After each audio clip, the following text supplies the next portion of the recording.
Assalamualaikum warahmatullahi wabarakatuh. Alhamdulillah wassalatu wassalamu ala Rasulillah Sayyidina wa Maulana Muhammad ibn Abdullah wa ala alihi wa sahbihi wa mawala. Subhanaka la ilma lana illa ma 'allamtana innaka antal alimul hakim. Rabbi shrah li sadri wa yassir li amri wahlul 'uqdatam min lisani yafqahu qawli wahdi qalbi wa saddid lisani bihaqqi sayyidi wa habibi Muhammadin sallallahu alaihi wasallam. Masya Allah, pada kesempatan kali ini alhamdulillah kita bersama para teman-teman yang sudah hadir, juga teristimewa kepada tamu kita Al-Ustadz Rubianto Ibrahim. Masya Allah, gimana kabar Ustadz? Sehat? Alhamdulillah. Alhamdulillah sehat afiat. Alhamdulillah, beliau ini adalah da'i, muballigh, ya, muallim, tokoh yang ada di Gorontalo, yang mungkin bisa dikatakan dulunya ya agak sedikit keras. Iya, betul. Tapi ya, insya Allah alhamdulillah sekarang sudah mulai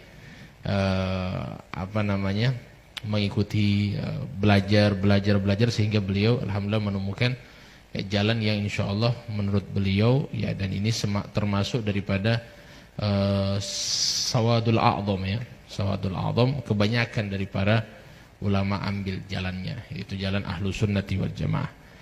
Ya Ustadz, ini saya ingin bincang-bincang sama antum. Ini bincang-bincang sebenarnya sederhana saja.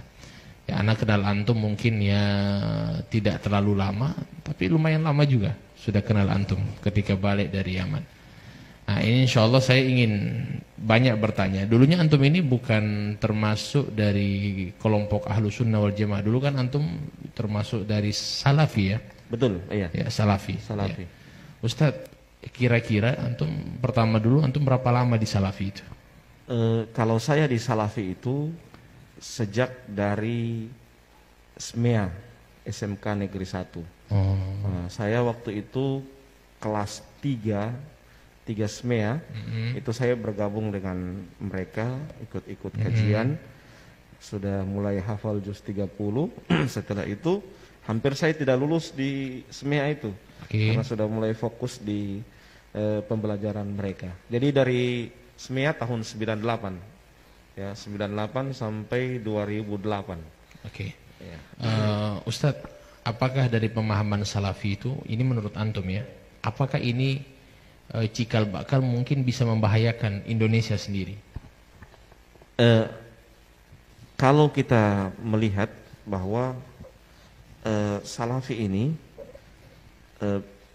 dia membahayakan karena menolak beberapa ajaran atau beberapa aturan di Indonesia. Nah, saya contohkan misalnya mereka tidak mau hormat bendera. Antum dulu berarti tidak hormat bendera ya? Ya, dulu tidak hormat bendera. Karena itu dianggap itu togut. Nah, apa itu togut? Itu apa? Togut itu hukum selain hukum Allah. Karena orang-orang ini kan sering bilang togut. Jadi togut ini hukum selain dari hukum Allah. Hukum Allah. Jadi kalau hormat bendera itu termasuk togut berarti? Iya. Jadi mereka menganggap begini, kalau hormat bendera itu sama dengan menyembah merah putih itu. Oh begitu. Jadi sehingga kalau hormat bendera sama dengan menyembah. Jadi karena sama dengan beribadah. Berarti sama dengan beribadah kepada selain Allah. Masya Allah. Nah, jadi sehingga memang tidak bisa hormat bendera. Iya, jadi mungkin togut juga bisa dikatakan orang yang misalnya pimpinan gitu ya, pimpinan kepada kemudian mengambil keputusan selain keputusan yang ada selain dari hukum Allah mungkin. Hukum Allah selain dari Al-Qur'an. Menurut mereka. Iya, menurut mereka, versi mereka. Iya. Padahal tidak demikian ya. Iya. Oke. Masya Allah. Nah, dulu antum memang di salafi, apakah antum berorganisasi atau? Kan salafi ada dua, ada salafi yang tidak berorganisasi dan ada yang berorganisasi. Kalau saya di salafi yang tidak berorganisasi. Masya Allah. Ustadz, jadi kalau seandainya misalnya seperti kearifan lokal yang ada, bukan juga jadi pemahaman ahlu sunnah jamaah lah secara umum. Kan ada namanya, kita kan di Indonesia khususnya ada Maulid Nabi, ya, kemudian ada tahlilan. Apakah ini ditentang semuanya? Oh jelas, kalau itu jelas. Mereka menentang semua itu. Bahkan kalau misalnya Maulid Nabi, bayangkan orang kayak dengan antum majelis Rasulullah kan, Maulid Nabi, itu mereka anggap bahwa itu berlebihan kepada Nabi. dianggap gulu kepada Nabi. Ya, jadi kita cinta kepada Nabi. Orang kan buat maulid Nabi itu karena saking ekspresi cinta. Ya, tapi mereka kalau mereka terlalu kaku, cinta mereka hanya ikut sunnah doang. Nah, itu kekakuan mereka. Jadi sebenarnya cinta itu dengan kita merayakan maulid Nabi itu salah satu bentuk kecintaan. Kenapa sih?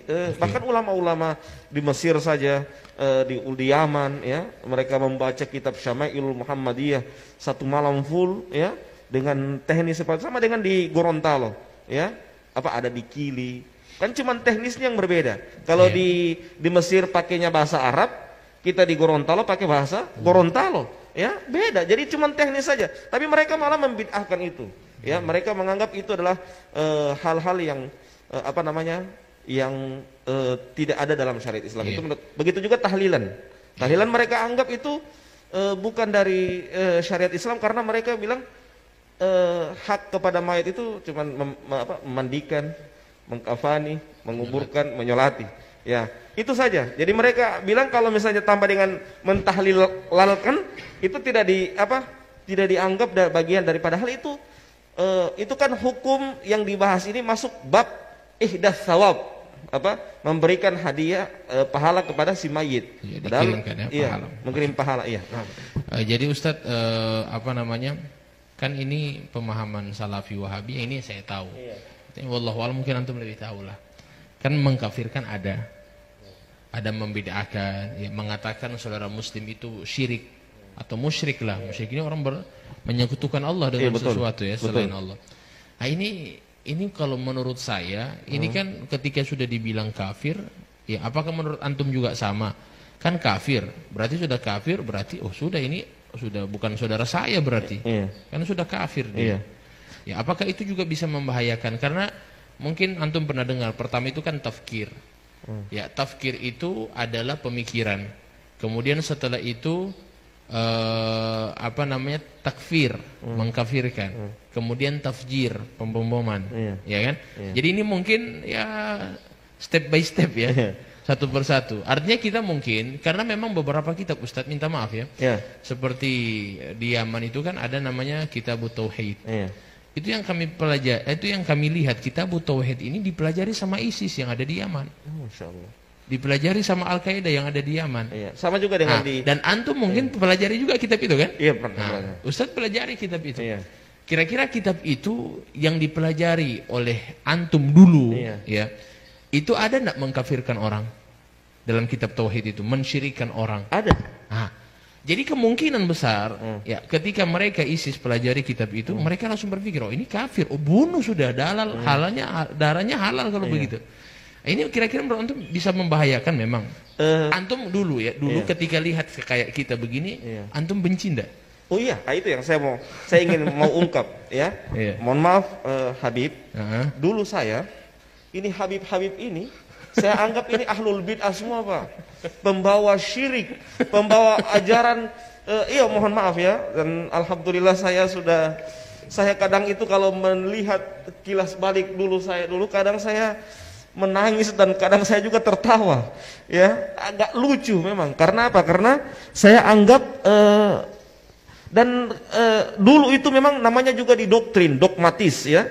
Jadi ditanamkan bahwa para habib itu maunya bawa foto-foto habib untuk dipampang di rumah, untuk dihormati, sehingga bawa-bawa khurafat, bawa kesyirikan.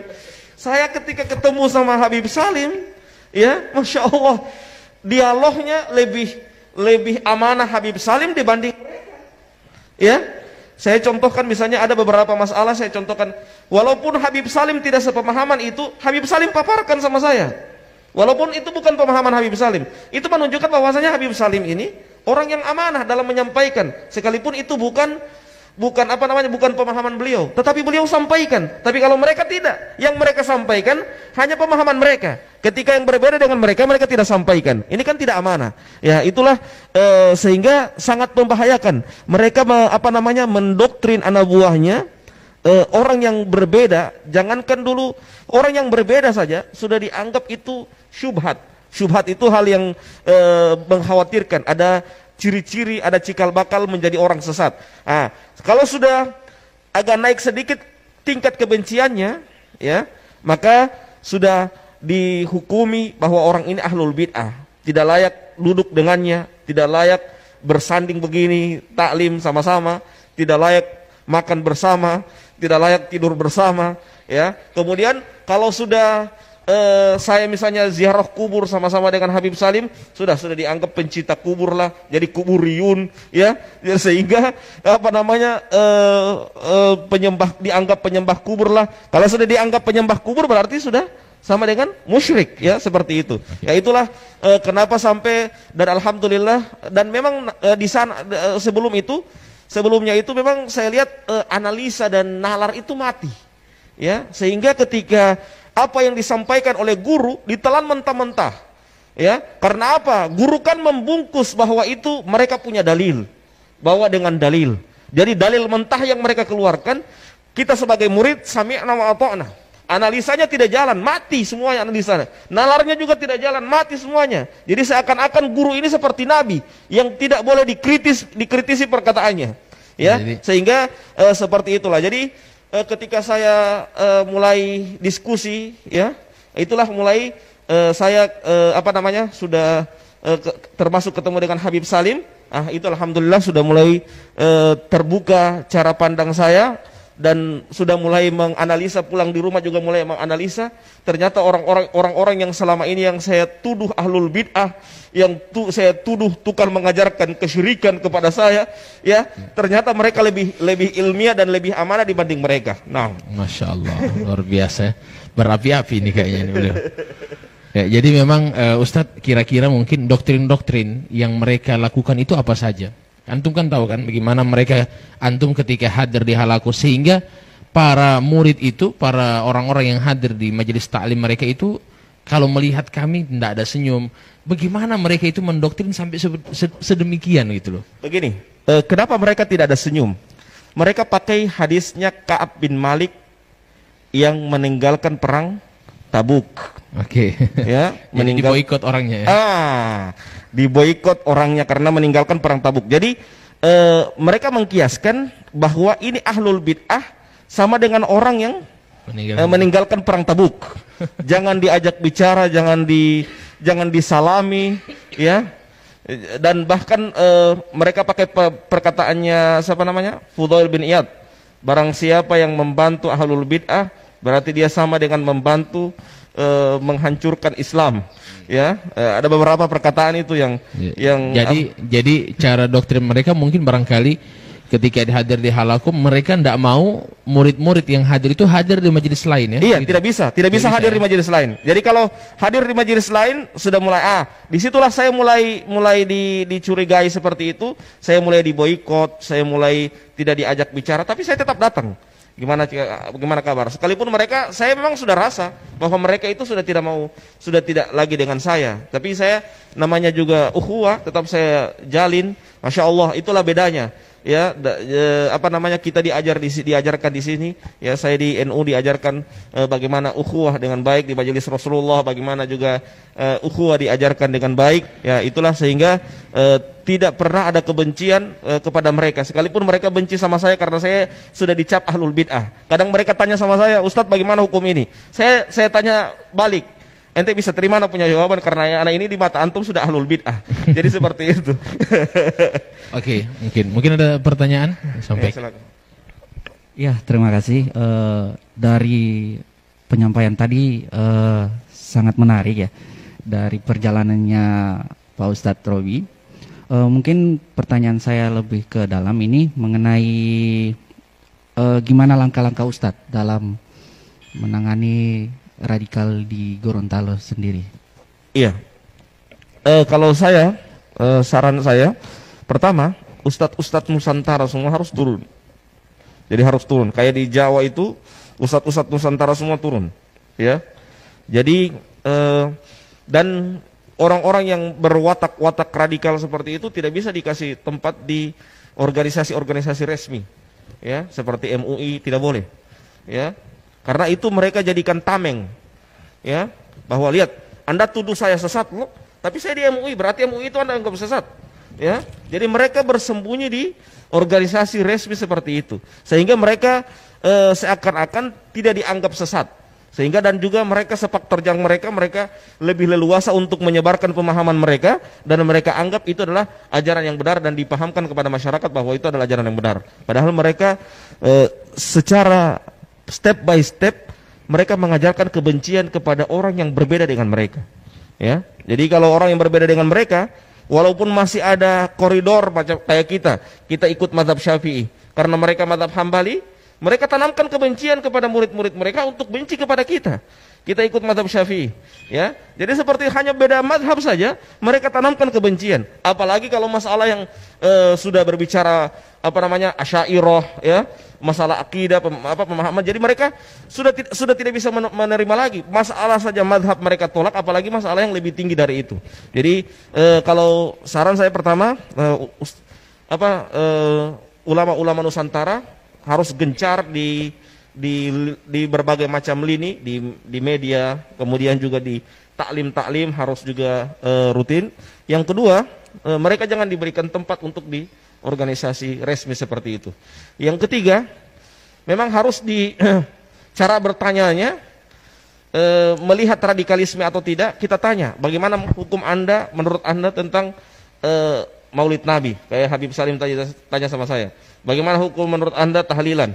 Bagaimana hukum menurut Anda perayaan Isra dan Mi'raj? Kalau mereka bilang itu bid'ah, itu radikalisme, ya. Itu bibit-bibit radikalisme. Karena apa? Ini kan sudah ajaran nasional. Maksudnya sudah seandainya itu salah, berarti presiden berbuat kesalahan loh. Berarti seandainya itu salah, semua orang yang melakukan itu semua dianggap salah semuanya, karena merayakan hal seperti ini, ya. Bukan cuman di Indonesia, ulama Saudi, ulama Yaman, ulama Mesir, ulama Yaman dianggap salah semuanya merayakan hal itu. Ya, bayangkan mereka sudah menanamkan kebencian kepada muridnya untuk benci kepada ulama-ulama besar, ya, ulama-ulama yang lebih paham sama dari mereka tanamkan kebencian kepada murid-murid mereka. Jadi itu agar menangkal radikalisme di Gorontalo secara khusus dan di Indonesia secara umum. Dan paham radikalisme itu versi mereka dan versi kita beda. Kalau versi mereka radikalisme itu nanti pemboman itu baru kemudian dianggap radikalisme. Nanti sudah bom, ya, nanti sudah meledak, baru itu dianggap radikalisme. Tapi mereka radikalisme mereka tipis-tipis dari awal, ya. Tidak mau hormat bendera, tidak mau tidak mau pergi ke tahlilan, ya, tidak mau merayakan Maulid Nabi, tidak mau merayakan Isra dan Mi'raj, ya, semua ajaran-ajaran seperti itu. Muslim kafir, ya, muslim kafir, ya, caci maki, ya. Jadi memboikot saudaranya yang tidak semajelis dengan mereka, ya, dianggap seperti dianggap ahlul bid'ah. Misalnya Habib Salim, ketua majelis Rasulullah Provinsi Gorontalo, dianggap dedengkot ahlul bid'ah karena apa? Karena kaptennya majelis Rasulullah, ya. Jadi seperti itu. Jadi dan mereka, cara sikap mereka tidak cara pandang mereka kepada orang-orang yang seperti ini tidak ada senyum, ya. Lisan mereka keluar ayat-ayat Al-Quran, tapi hati mereka busuk, memberikan kebencian kepada kaum muslimin. Sama dengan orang-orang Khawarij di zaman dahulu, bacaan Quran mereka kalah dengan sahabat, ya. Tapi kata Nabi apa? Yamruquna minad din kama yamruqus sahmi minar ramiyah. Mereka keluar dari agama seperti keluarnya anak panah dari busurnya, ya. Jadi mereka bacaan, coba lihat orang-orang Khawarij di zaman dahulu itu, bacaan Quran mereka itu bagus.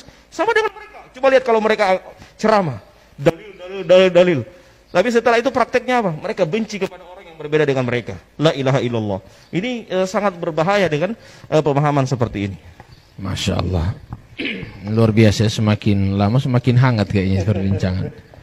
Jadi alhamdulillah kita sudah dapat banyak ilmu dari beliau, yang insya Allah mudah-mudahan negeri kita ini dijaga oleh Allah Subhanahu Wa Taala dari pemahaman-pemahaman seperti itu, Ustaz. Karena memang khawatirnya begitu, yang paling dikhawatirkan itu anak-anak muda. Anak muda ketika didoktrin benci kepada saudara muslim, ya kan, mereka kan belum tahu apa-apa. Di situ ada satu perkataan ulama, manittasa'a ilmuhu qalla inkaruhu. Jadi semakin luas ilmunya seseorang, semakin sedikit ingkarnya sama orang lain. mereka itu saja ketika hadir di majelis ta'lim mereka suruh fokus jangan ke majelis ta'lim lain. Tidak boleh. Kalau kalian ke sana berarti kalian sudah ikut dengan ahli bidah. Jadi cuma sama mereka-mereka. Jadi yang diajarkan ilmu-ilmu itu saja. Nah, ketika diajarkan ilmu itu saja mereka punya pemahaman tidak terbuka, didoktrin harus begini, harus begini. Nah, akhirnya ini yang menjadikan ya mungkin ya kepemahaman yang demikian juga bisa jadi. Ya kan, kepemahaman sampai minta maaf, sampai bisa benci saudara muslim, sudah halal darah, ya sudah dibunuh. Khawatirnya sampai terjadi bom bunuh diri, ya mungkin dari situ semua. Di situ saya sampaikan tadi, ISIS itu kan begitu juga. Ya, kitab tauhid dipelajari sama ISIS. Al-Qaeda mempelajari juga itu kitabnya. Ya kan? Jadi bayangkan mereka ini kita tahu bersama main bunuh. Ya, dari mana? Ya dari kitab tauhid yang dipelajari. Ya, kita mungkin mungkin banyak yang bilang, "Oh, ini beda ustadz. Kalau di sana begitu dia punya ustadz kasar, radikal, tapi di Indonesia aman-aman." Oh iya, di Indonesia memang aman-aman, cuma di situ sudah ada Tapi mereka malu-malu bukan aman-aman. Nah, itu bahaya. Jadi oleh karena itu memang mungkin insya Allah antum-antum seperti Ustaz, seperti antum insya Allah lebih lagi hadir di masjid-masjid, ya berikan pemahaman. Karena kalau orang tua itu saya rasa tidak perlu dipahamkan lagi. Karena orang tua itu sudah dibekali dari kecil. Yang bahaya itu anak-anak muda yang kosong, tidak punya pemahaman agama, tidak didoktrin dari orang tuanya, sehingga ketika sudah besar ya bisa terikut dengan ajaran mereka. Seperti itu kira-kira. Mungkin ada pertanyaan? Silakan. Ya, terima kasih. Setelah saya mendengar tadi penjelasan dari Pak Ustadz, bahwa Pak Ustadz selama di Wahabi ini sekitar kurang lebih 10 tahun.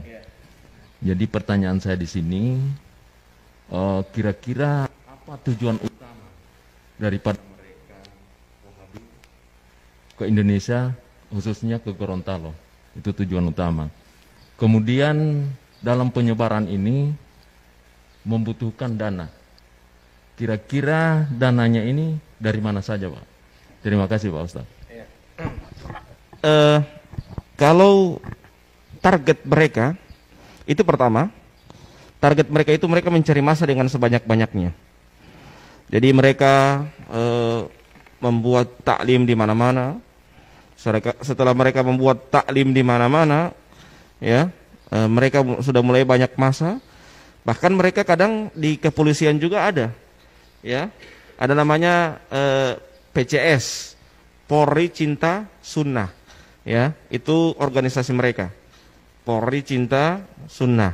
Itu di situ ada orang-orang mereka dan ustadz-ustadz mereka di apa namanya pembinanya di dalam, ya, PCS, ya. Dan setelah itu target mereka, mereka masuk ke organisasi-organisasi resmi supaya dianggap legal, ya, seperti MUI, ya, mereka mulai masuk di situ. Nah, setelah itu baru kemudian di samping itu mereka dapat gaji dari apa namanya dari luar negeri.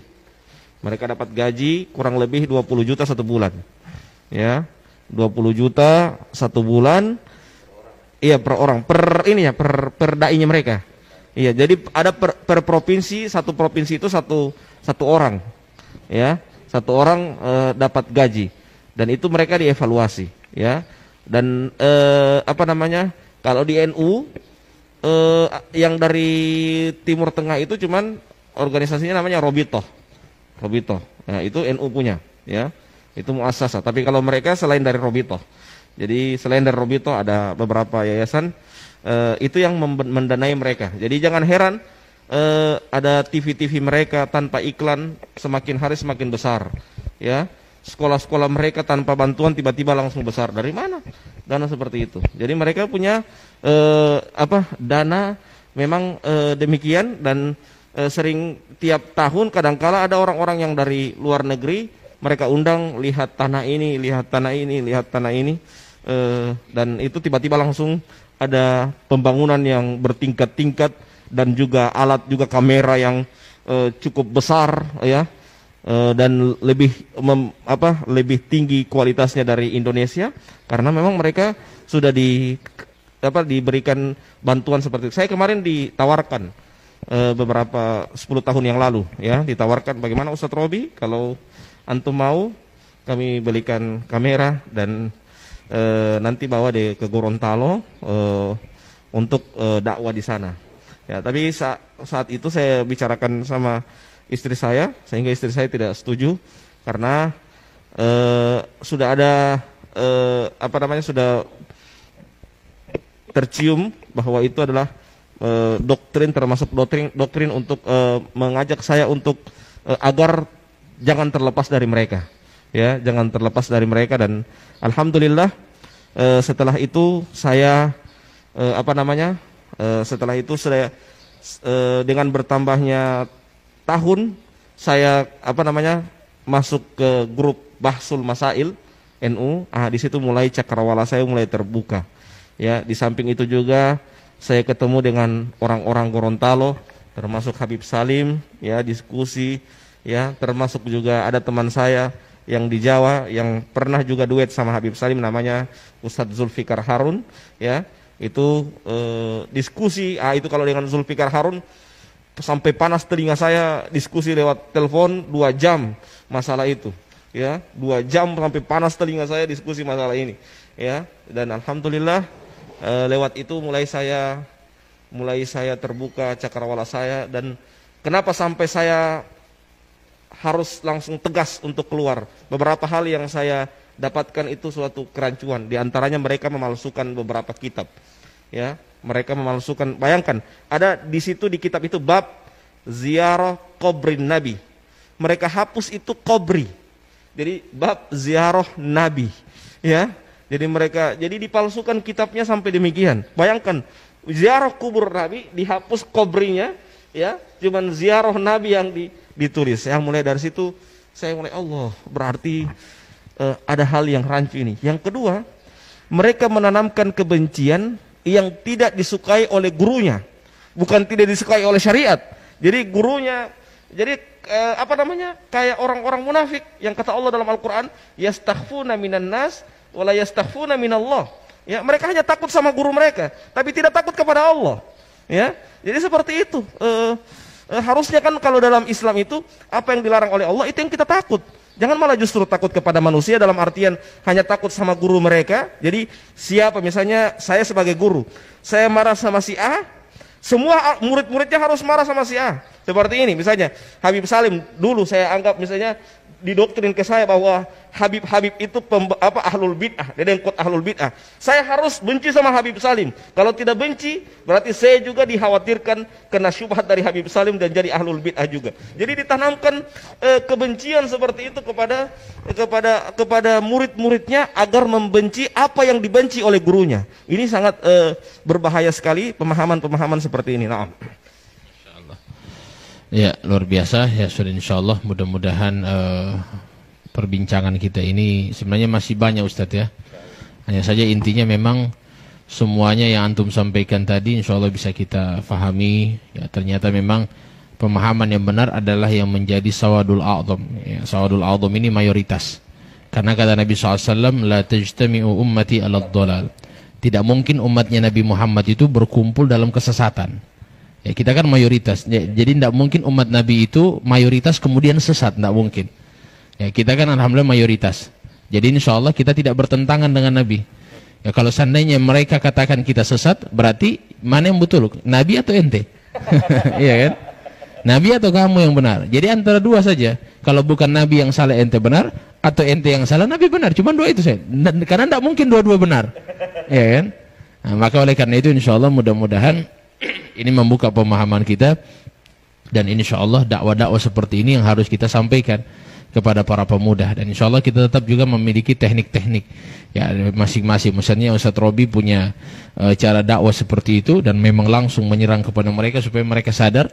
Ya, mungkin juga dari saya mungkin ada teknik sendiri dalam berdakwah kepada mereka, dan insya Allah mudah-mudahan semuanya saling mengisilah satu sama lain. Dan insya Allah mudah-mudahan semua para pemuda akan kembali ke manhaj yang benar, manhaj ahlus sunnati wal jamaah yang dibawa oleh para ulama kita. Amin ya rabbal alamin. Terima kasih banyak atas kehadirannya dari bapak-bapak juga yang sudah bertanya, dari Ustadz wabil khusus yang sudah datang jauh-jauh dari Bualemo. Ya, alhamdulillah bisa sama-sama meluangkan waktunya bersama kita.